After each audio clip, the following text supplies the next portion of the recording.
शिशिवरमानस हंस चराचर जनन स्थिति लय कारण भो सांब सदा शिव शंभो शंकर शरणं मे तव चरणयुगम् अन्तःकरण विशुद्धिं भक्तिं च त्वयि सतिं प्रदेहि विभो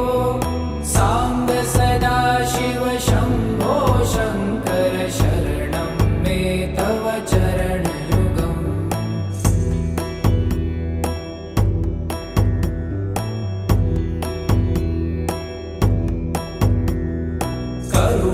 करुणावरुणालय